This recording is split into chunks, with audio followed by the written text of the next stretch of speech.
کہا ہمارے پاس تو مال بہت زیادہ ہے، ہمارے پاس تو جائیداد بہت زیادہ ہے، ہم وہ مال دے کر جائیداد دے کر اپنی جان بخشی کروا لیں گے۔ تو اللہ تبارک و تعالیٰ نے پھر اس موقع پر یہ آیت مقدسہ نازل فرمایا کلا انہا لظا نزاعۃ للشوا، ہرگز نہیں، انہوں نے کہا کہ ہم مال دے کر چھڑا لیں گے، اللہ پاک نے فرمایا نہ، ہرگز نہیں، وہ بھڑکتی ہوئی آگ ہوگی جو کھالوں کو اتار لے گی، کھالوں کو کھینچ لے گی اور اتار لے گی، بڑی شدید قسم کی آگ ہوگی۔ تو کفار نے پھر اس کے جواب میں کہہ دیا کہ ہمارے پاس تو مال اور جائیداد اور اسباب بہت زیادہ ہے۔ تو اللہ تبارک و تعالیٰ نے پھر قرآن مجید میں دوسرے مقام پر کفار کے اس بہانے کو رد کر دیا، فرمایا للذین استجابوا لربہم الحسنی، جن لوگوں نے اپنے رب کا حکم مانا ان کے لیے تو بھلائی ہے، جنہوں نے اللہ کا حکم مانا، احکام اللہ کو تسلیم کیا، رب کی رضا اور خوشنودی کے مطابق زندگی بسر کی، تو فرمایا ان کے لیے تو بھلائی ہے۔ والذین لم یستجیبوا لہ لو ان لہم ما فی الارض جمیعا ومثلہ معہ لافتدوا بہ اولئک لہم سوء الحساب ومأواہم جہنم وبئس المہاد۔ اور جنہوں نے اللہ کا حکم نہ مانا، لم یستجیبوا لہ، جنہوں نے انکار کر دیا، حکم نہ مانا، ان کا حال پھر یہ ہوگا، یہ اللہ پاک نے بیان فرمایا، ان کا حال کیا ہوگا، جو کچھ زمین میں ہے وہ سب کچھ اور اس جیسا اس کے ساتھ اور، یعنی زمین و آسمان کے اندر جتنی بھی مخلوقات ہیں، جتنے بھی خزانے ہیں، ان سارے خزانوں کو جمع کر کے ایک بندے کو مالک بنا دیا جائے اور اس جتنے اور خزانے بھی دے دیے جائیں، تو اللہ پاک نے فرمایا کل قیامت کے روز یہ دونوں خزانے جمع کر کے تم رب کو بطور فدیہ دو تو رب قبول نہیں کرے گا، رب تعالیٰ تمہارے ان خزانوں کو قبول نہیں کرے گا۔ کیوں؟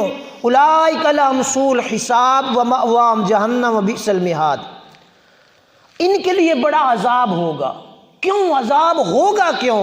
وہ اوپر فرمایا للذین احسنوا الحسنی وزیادہ، اور پھر دوسرے مقام پر اللہ پاک نے اسی آیت کی تشریح کرتے ہوئے مزید فرمایا ان الذین کفروا لو ان لہم ما فی الارض جمیعا ومثلہ معہ لیفتدوا بہ من سوء العذاب یوم القیامۃ ما تقبل منہم ولہم عذاب علیم۔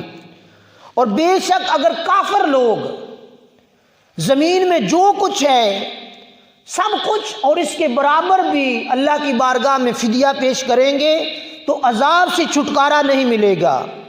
کیوں؟ اس لیے نہیں ملے گا تو انہوں نے دین کو قبول نہیں کیا تھا، اسلام کو قبول نہیں کیا تھا، اور ان کے لیے دردناک عذاب ہوگا۔ اب یہ آیت مقدسہ بظاہر تو ہو گئی کفار کے لیے، لیکن اس کی آگے جا کے تشریح آ جائے گی کہ ہم اس میں کہاں پہ آتے ہیں۔ اب حضرت انس بن مالک رضی اللہ تعالیٰ عنہ روایت فرماتی ہیں، حضور نبی اکرم شفیع معظم صلی اللہ تعالیٰ علیہ وآلہ وسلم نے ارشاد فرمایا قیامت کے دن اللہ تبارک و تعالیٰ ایک جہنمی سے پوچھے گا۔ کس سے؟ جہنمی سے۔ کس جہنمی سے؟ حضور علیہ الصلوۃ والسلام نے فرمایا جس کو سب سے کم عذاب دیا جا رہا ہوگا، جس کو سب سے تھوڑا عذاب دیا جا رہا ہوگا، کم عذاب دیا جا رہا ہوگا، اس سے پوچھا جائے گا اگر تجھے دنیا کا سارا ساز و سامان دے دیا جائے تو کیا تو عذاب سے بچنے کے لیے اسے فدیہ کر دے گا؟ یہ کس کے لیے ہوگا؟ جس کو سب سے کم عذاب دیا جا رہا ہے۔ اب جہنم میں بھی درجے ہوں گے، جس طرح جنتی ہے نا جنت میں درجے ہیں، اسی طرح جہنم میں کا جہنم میں درجہ ہوگا۔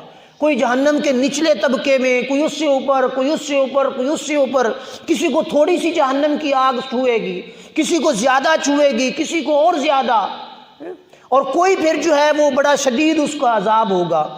تو جو کم درجے کا جہنمی ہوگا، جو سب سے کم جس کو عذاب ہوگا، اس سے پوچھا جائے گا اگر تجھے دنیا کا ساز و سامان دے دیا جائے تو کیا عذاب سے بچنے کے لیے اسے فدیہ دے دے گا؟